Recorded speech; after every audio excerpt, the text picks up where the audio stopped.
پنځم نمبر سنت چې هغه متروک دی په جماعت احنافو کې خصوصا او په نورو کې خبره ده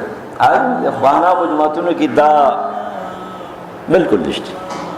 الا په جنازو کې تندر ځامن دي په جنازه کې هم سب جوړول پکار دي په اختر کې هم سب جوړول پکار دي په صلات استسقاء کې هم سب جوړول پکار دي لیکن دانی په نسبت باندې په فرایضو کې ډېر اهتمام دی نو تسویت الصفوف صفونه جوړول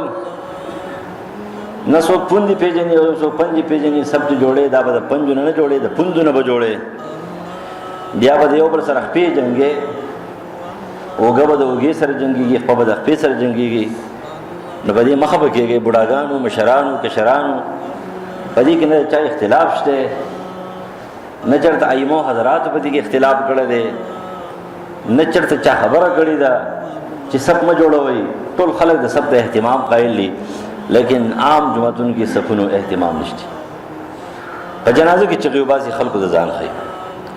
نو دا حدیث صحیح بخاری و مسلم سو صفوفکم فإن تسویة الصف من تمام الصلاة سب نیک کې برابر کړي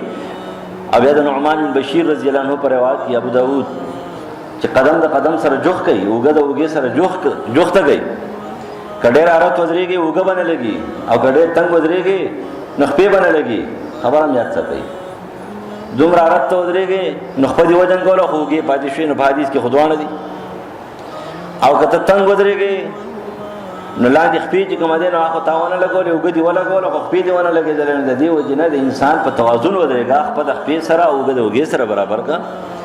پړکې د پړکې که څوک در سره نبي علیه السلام فرمایي ښه انسان هغه دی چې هغه په سب کې اوږې نر وي دې مطلب نه دی چې اوږې نر وي تابعداري چا ورته ورور لږ رانږدې شه نو دې ورته رانږدې شي خپله که وجنګوه چې خپه وجنګوي دا اوږه لږه وجنګوه اوږه وجنګوي دې سره ولې جګړه کوي ته په سپینو تورو ګیرو باندې سبقونه هم درځي او کتابونه هم ویلي دي او چا پکې ډګریانې حاصل کړي دي چا ایم ایس سی کړی او چا ایم اے کړی او چا بی اے کړی او چا پکې پی ایچ ډي کړی او چې په مازه کې وګورئ جو یو هندوستان ته ولاړې بل پاکستان ته ولاړې هلکه نیغ ودرېږه جوخت ودرېږه شپږم نمبر صلات نافله فی البیت د کورونو حصه تاسو مکمل ختمه کړې ده لہذا دا سنت ته نوافل کله کله کور کې هم کوئ د جماعت خبرې په لاره نه کوي صاحب د هدایت نقل کوي که فرض کې وسړی ځي کور ته هغه وایي چېره په دې لاره باندې دې مشغوله کېږي